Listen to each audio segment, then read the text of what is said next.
On va se rendre à présent du côté d'Orvaux, c'est en Loire-Atlantique, tout près de Nantes, pour retrouver Claude Simonet, ancien président de la Fédération française de football, notamment en 1998, lors de la première victoire en Coupe du Monde. Un homme qui a eu maintes fonctions dans le football français, et même au sein du FC Nantes, où il a joué il y a bien longtemps maintenant. Bonsoir Claude Simonet.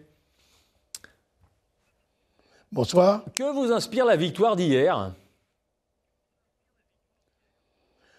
Forcément qu'elle me réjouit, parce que 20 ans après, écrire une nouvelle page d'histoire, c'est sensationnel pour tous ceux qui aiment le football et pour tous les Français. Je pense que c'est merveilleux. Bon, victoire en 1998, vous le disiez 20 ans après. Est-ce que vous voyez une similitude entre les deux victoires ou elles sont radicalement différentes ?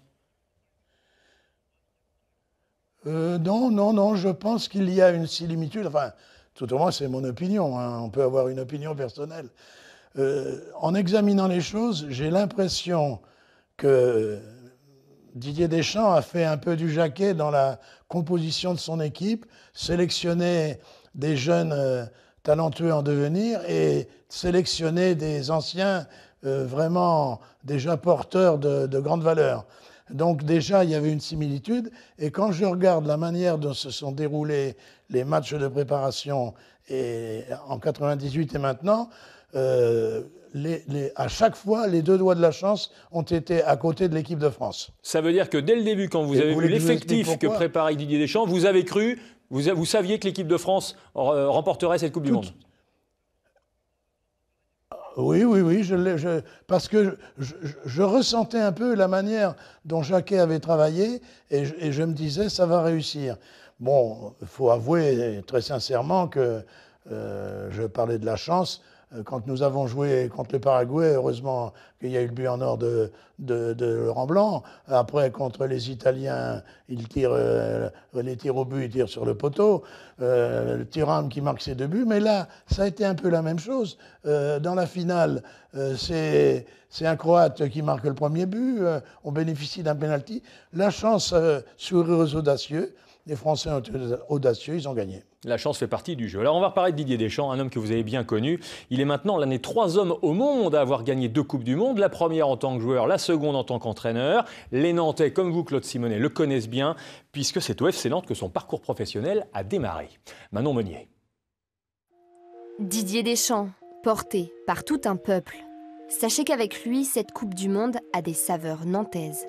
S'il n'avait pas intégré le FC Nantes en 1982, peut-être que rien de tout cela ne serait arrivé. C'est avec ce club qu'il signe son premier contrat professionnel. À 19 ans, il devient même capitaine des Canaries. Le seul souvenir que j'ai de lui, c'est que c'était un gagneur, quoi. Il gagnait tout, quoi, à chaque fois. Et c'est vrai qu'il a tout gagné, quoi. Et que Coupe du Monde, Coupe d'Europe, tout ça. Il entre très vite en équipe de France avec son coéquipier nantais Marcel Desailly. Didier Deschamps est un patron, dans l'équipe, mais aussi avec son entourage. Marcel Desailly se souvient du soutien indéfectible de son ami, dans les bons comme dans les mauvais moments.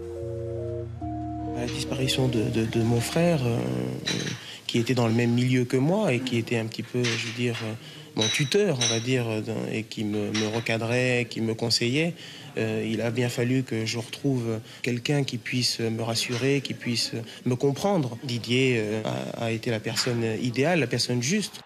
Après 130 matchs et 4 buts avec les jaunes et verts, le milieu défensif quitte le FC Nantes à 21 ans pour l'Olympique de Marseille, au grand regret des supporters des Canaries. Didier Deschamps, on veut de toi ici sur Nantes. On attend avec impatience. C'est toi qu'on attendait ici sur Nantes pour nous faire gagner la Liga. C'est toi. Donc, voilà. Après Nantes, le palmarès du footballeur s'envole. Sa première étoile en 98 en tant que joueur. Hier, sa vie a pris un autre tournant lorsque son équipe devient elle aussi championne du monde. Alors Claude Simonet, Didier Deschamps, vous le connaissez bien depuis très longtemps, hein, une bonne trentaine d'années maintenant. Vous étiez vice-président du FC Nantes quand il est arrivé.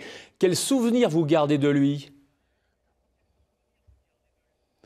D'un homme merveilleux d'abord, un compétiteur remarquable, garçon bien élevé, garçon fédérateur, garçon qui savait parler à ses amis.